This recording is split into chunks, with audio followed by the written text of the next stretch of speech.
Hello mga Lods, magandang gabi po sa inyong lahat dyan. So bago tayo magsimula, intro muna mga Lods.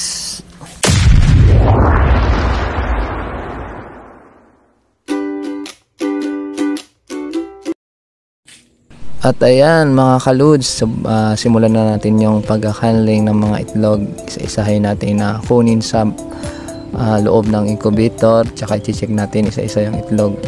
So bali 6 days na po yung itlog na yan. So ayan mga Lods, kita nyo naman kung paano natin i-check yung mga itlog. So isa-isahin natin yan.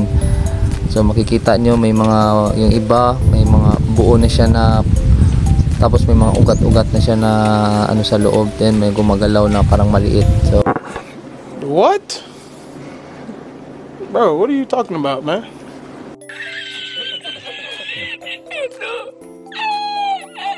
So yun nga po. So habang tinatanggal natin sa loob yan, dahan-dahanin na natin na hindi siya magalaw, kasi pag nagalaw yung namumuo dyan sa loob, so tendency po na hindi mabubuo yung itlog na yan. What the fuck? I-check na tayo sa isa dyan, tapos para maganda naman po yung ano ng kinalabasan ng pag-incubate natin sa mga itlog. So yung yan nga mga Lods, dyan natin malalaman yung mga itlog kung may mga laman ba yan. May yung ibang itlog na ano naka fertile or hindi siya naka fertile. So ibig sabihin pag sa 6 days na wala po siyang pagbabago sa itlog, so yung ano niya clear pa rin yung ano ng itlog pag nilawan mo, so ibig sabihin wala pong laman yun. So parang may naamoy ako hindi maganda. Paano masabi? Tinatanong ko nga nagdodroga ka ba? Idaragtas na ako para at ayan nga po mga ka-Lods, so malaking tulong din yung ganito sa akin na magkaroon din ako ng idea about sa mga pag-aalaga po.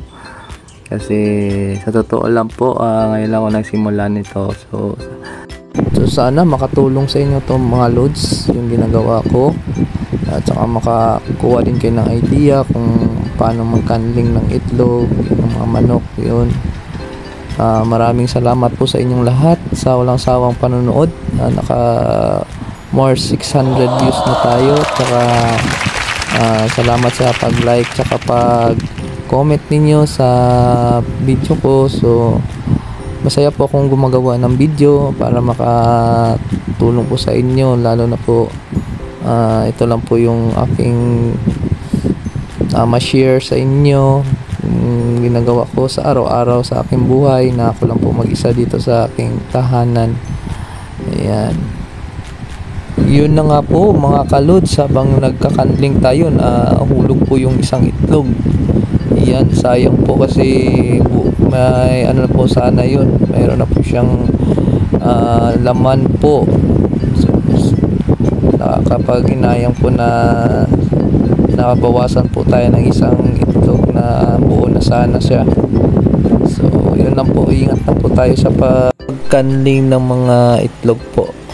At yun lang po mga Lods, tatapusin na po natin yung ating video para hindi na po umaba. At binabati ko na po ang aking mga anak dyan na sila Kaylee, Kali at Cassie. I love you.